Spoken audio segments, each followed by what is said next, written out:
de la journée. Aujourd'hui, on va regarder la révision des sons qu'on a vus en janvier. Donc, les sons qu'on a vus en janvier, c'était le G, qu'on a vu d'ailleurs à la maison. Hein? On l'avait appris à la maison, ce son-là, le son G, qui fait parfois J et qui fait parfois G. On avait aussi le son J de la lettre J qui fait J.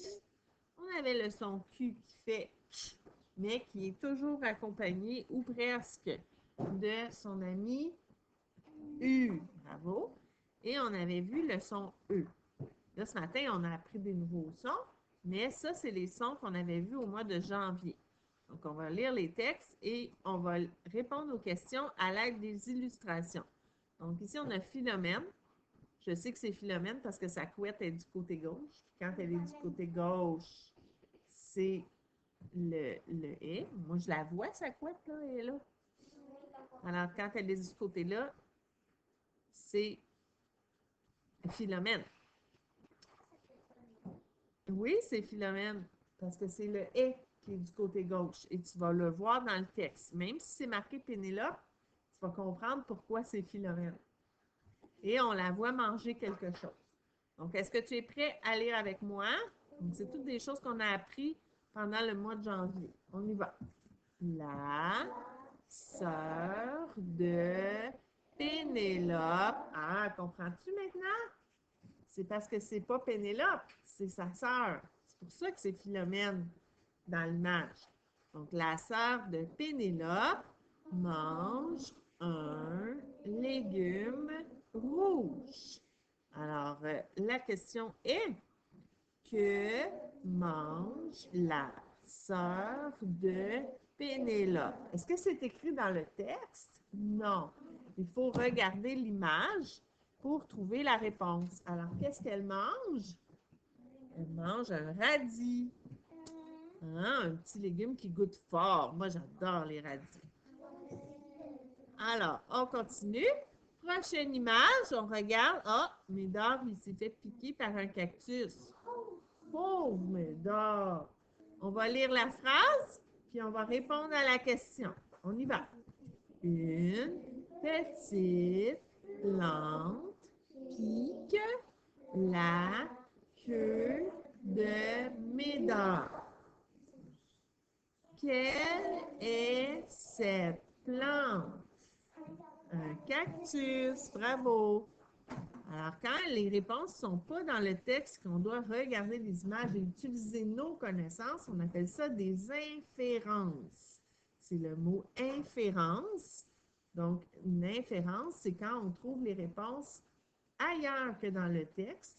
Et là, c'était dans l'image et c'était aussi dans notre tête, parce que c'est pas écrit que c'est un cactus, mais toi, tu le sais.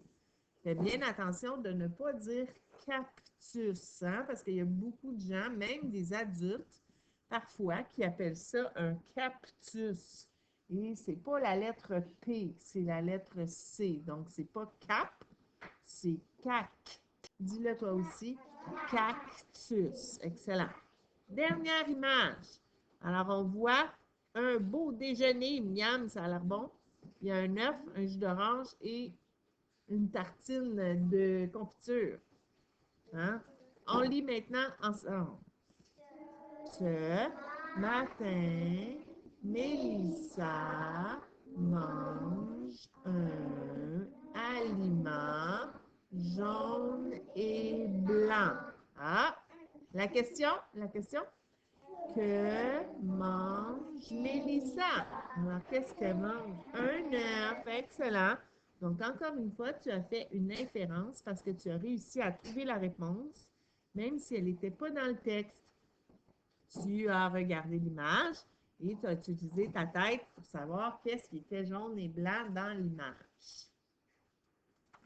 Maintenant, la lecture avec les sons de la semaine. Donc, rappelle-toi que les sons de la semaine, c'est le son de la lettre F et le son des lettres A et U. Donc, la première lettre, c'est quoi encore? F. Et ça fait quoi? Comme dans fantôme. Et dans Raconte-moi les sons, on avait le monsieur qui gonflait les pneus. Et ça faisait quoi? Voilà. Et sa pompe était brisée. C'est pour ça qu'il y avait juste une poignée. Et ici, on a les lettres quoi? A, U, ça fait O, comme dans quel mot? Autruche, ou encore dans le mot auto. Excellent. On va regarder maintenant 3 mots qui contiennent ces sons-là. Donc, on a le premier mot, c'est avec le est. Donc, ça va faire fait. Et c'est le mot fête. Ici, on a le son E.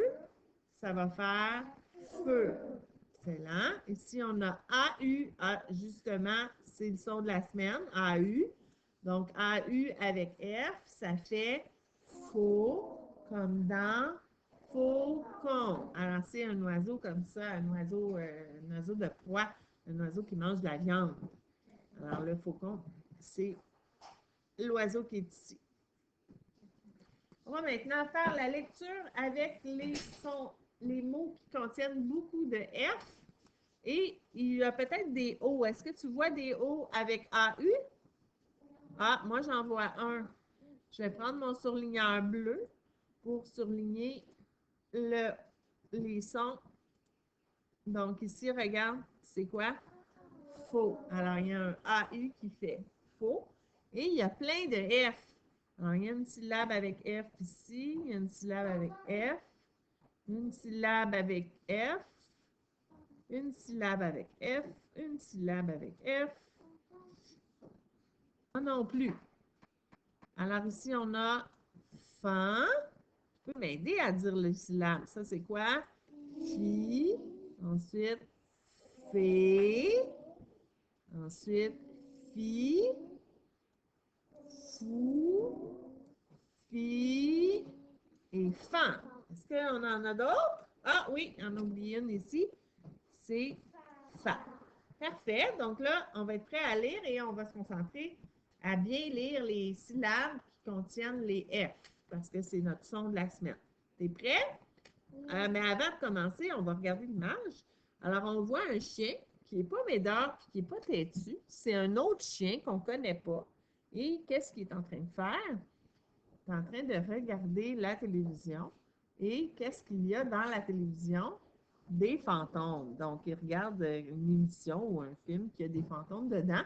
Et est-ce qu'il a l'air joyeux, triste, fâché? Il a l'air d'avoir peur. Alors, il a peur des fantômes.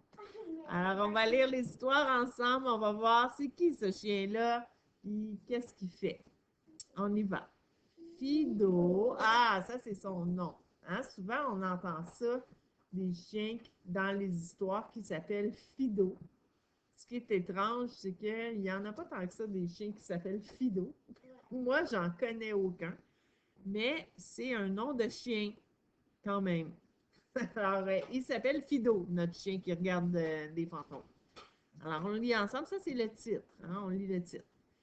Fido et les fantômes. Alors, Fido et les fantômes, c'est notre titre. On y va. Combien on a de phrases dans cette histoire-là? Attends, on va faire pause. Compte les phrases. Donc, nous, on a compté qu'on avait 6 phrases. Il y en a une ici, une. Donc, il y a des phrases, des fois, qui ont 2 lignes. Parce que le point, il est ici, mais il n'y en avait pas là. Donc, il faut continuer. Et la dernière phrase, il y a 2 dernières phrases. Donc, c'est bien important que tu arrêtes quand il y a un point. Quand il n'y a pas de point, tu n'arrêtes pas. Alors, on y va. Fido est fou de joie. Là, j'ai l'impression que je suis en train de lire tout seul. Il n'y a pas beaucoup d'amis qui lisent avec moi. Et toi aussi, à la maison, tu dois lire avec moi. Donc, Fido est fou de joie. Bien, en tout cas, ça ne paraît pas dans l'image qu'il est fou de joie. On va continuer à lire. Peut-être qu'il était fou de joie au début, puis que ça, c'était pas l'image du début. On continue. Il est assis dans le fauteuil de Félicia. C'est qui ça, Félicia? Ça doit être sa maîtresse, Félicia. Hein? On ne sait pas. On ne la connaît pas, puis elle n'est pas dans l'image. On continue. Il regarde un film de fantôme. Ah, tu vois, on avait bien deviné. Sans deviner. Quand on devine, après, il faut lire quand même notre phrase. On y va. Tout à coup. Ah, ça va être le milieu, hein? Parce qu'au début, on voit où est Fido, qu'est-ce qu'il fait, tout ça. Puis après ça, oups, il arrive quelque chose. Donc là, si on avait écrit notre histoire de petit moment, ça serait notre milieu. Hein? On s'en va à la page numéro 2, puis là, on écrit tout à coup. Qu'est-ce qui va se passer dans son milieu? Tout à coup, Fido se fâche contre un fantôme. Mais voyons, il s'est fâché contre le fantôme. C'est drôle. Il pensait qu'il était là pour vrai, hein? Et là, on va écrire notre dernière phrase. L'image numéro, la prochaine phrase, les deux prochaines phrases, ça va être la fin de l'histoire. Qu'est-ce qui va se passer? Il fonce sur la télévision. Ça, il est nono, le chien, il a foncé dans la télé. Et j'espère qu'il ne l'a pas brisé. Et dernière phrase, Félicia gronde Fido. Qu'est-ce que ça veut dire, gronde? Qu'est-ce que ça veut dire? Ça veut dire qu'elle le chicane. C'est ça. Donc, c'est la petite histoire avec beaucoup de F. On va maintenant faire nos mots de dictée et nos nombres. Donc, je vais te demander de sortir ton cahier de leçons et ton surligneur jaune. Donc, nous, en classe, on va faire les nombres un à la fois, donc en sortant les petits cartons. Mais toi, à la maison, on ne le fera pas. Là, je n'ai pas préparé le document pour le faire. Donc, va seulement surligner tes nombres qui commencent par 8. Je peux quand même te dire que ce sont les 80. Ce sont des nombres qui ne sont pas très difficiles parce que c'est vraiment 80 tout le temps avec le petit chiffre qui va à côté. Donc, 80, 81, 82, 83, 84, 85, 86, 87, 88 et 89. Nous, on va faire les nombres un par un après, mais là, on va aller regarder pour l'instant nos mots de dictée. Donc, c'est pas cette page-là, parce que cette page-là, on l'a faite au complet, c'est la deuxième page. Et on est rendu aux nombres qui sont ici. Je dis les nombres parce que c'est des nombres, hein? Les mots de cette semaine, ce sont des nombres. Donc, on a 2, 5, 6, 10, qui et que. On va les regarder de plus près. Ma capsule? On regarde le premier mot. Le premier mot, c'est 2. Alors, pour écrire du, ça va. Ça va. Et il y a le X qu'on n'entend pas. Donc, va le souligner. Et tu dois te rappeler, à partir de maintenant et pour toujours, que lorsque tu écris 2, comme le nombre ou le chiffre 2, ça prend un X à la fin, même si on ne l'entend pas. Le deuxième nombre, c'est 5. Tu dois te rappeler que ce n'est pas un S, c'est un C. Et le 1, ça, c'est pas compliqué. Il y a juste une façon de faire 1. Donc, 5. Et le Q à la fin, tu dois te rappeler que c'est un Q. Et c'est un des rares mots qui a un Q qui n'a pas son ami U avec lui. Prochain mot, c'est 6. Si, ça va.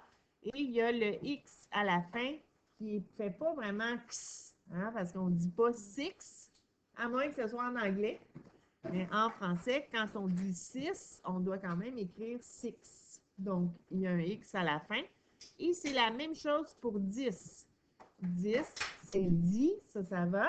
Mais le X à la fin, il ne fait pas 10. Donc, ça fait 10. Donc, tu dois te rappeler que c'est un X qui fait pas X à la fin, qui fait S. Ensuite, on a le mot qui tu dois te rappeler que c'est QU. Et la même chose pour que, tu dois te rappeler que c'est QU qui fait le K dans le mot que. Alors voilà, ça met fin à notre capsule de lundi avec nos lectures, nos nombres, nos mots dictés. Donc, on se revoit plus tard pour une autre capsule, une capsule de mathématiques. Bye bye, à tantôt!